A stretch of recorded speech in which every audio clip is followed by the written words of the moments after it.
So Jake, 7 years ago, if you want a fuel-efficient truck, we only really had one option, the Honda Ridgeline.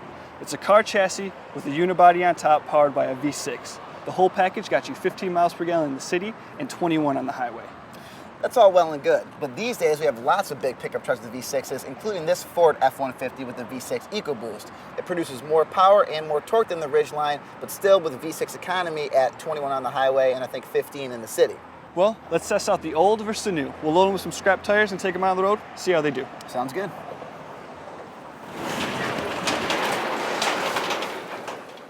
All right, let's go. Let's do this. So, how many do you think we're gonna fit in here? I don't know, we should get at least 7 in here. I mean, this bed's 43.4 cubic feet.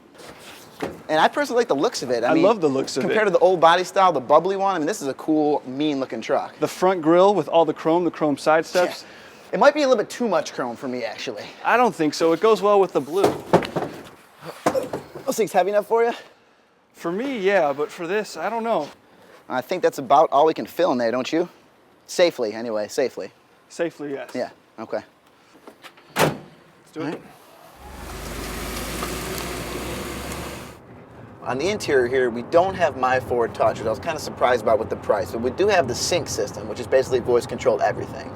You could have greasy hands, gloves. You don't want that touching your screen. That's true. I can understand. I think that's a good thing not to have a touch screen in the work truck. Hammer down, see what it does. Oh yeah, it doesn't even feel like you have a load in the back. It's 50, that's 0 to 50 right there. So we basically could tell no difference from that almost. We've been in this car going on 32 minutes.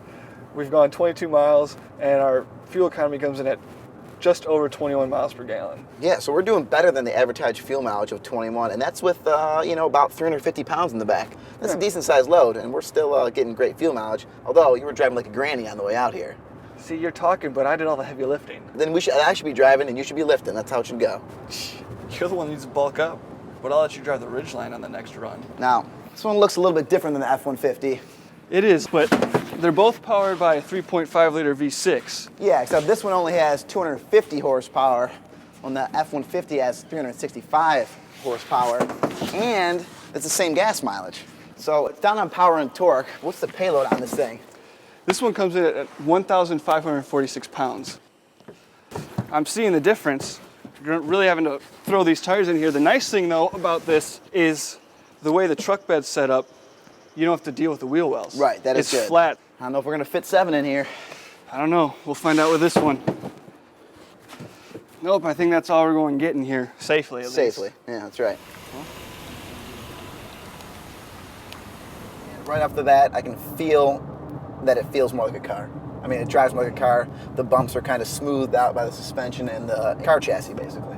This is all one body put on top of the chassis. I mean, we still had 0 visibility with both trucks filled up, but it definitely sits lower. And I think I felt a little bit safer in the pickup with a little bit higher walls and some more body structure holding the tires in.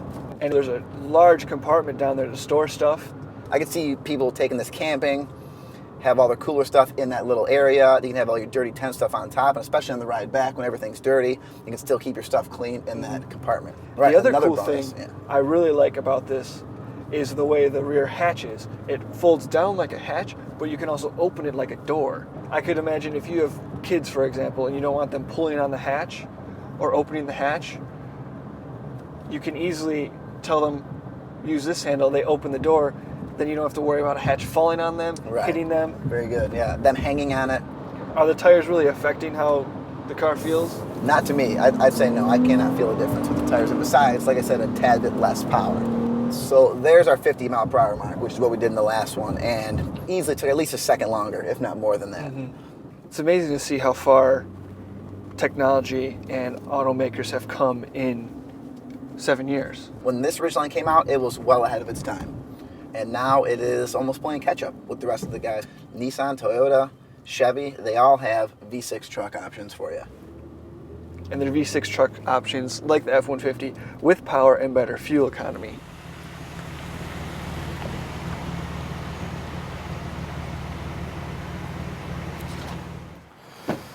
Well, we're here at Trader Ray's, and I think both trucks form pretty well. So what'd the Ridgeline get in the fuel economy? The Ridgeline got 18 miles per gallon. What did the F-150 get? That came in at 17.7. So just a tad under. But we had all that extra power, all that extra torque. Yeah, to get a full-size truck with a V6 engine, turbocharger, all that more horsepower and torque, the payload capacity, all those numbers bigger, and get the same fuel economy of a truck like this, that's pretty impressive. It's very impressive, but we do have to remember that this is about $7,000 more than this truck. This is $30,900. This is about $37,430 as tested. So we're a nice chunk of change above that, but you are getting a ton more capability. Really, which do you want more? A truck with that full utility, or something that's more like a car, but still gives you the truck bed and some of that added utility of a light truck? Well, I think I got a little bit of work to do, so let's unload some tires. We're going in here, right? Because this is where we're unloading them at? I'm just the looks. I don't have the brains. I agree. More brains than you, though. Catch all the latest auto enthusiast news at AutoWeek.com, in AutoWeek Magazine and iPad Edition. Talk with us on Facebook, YouTube, and Twitter at AutoWeek USA.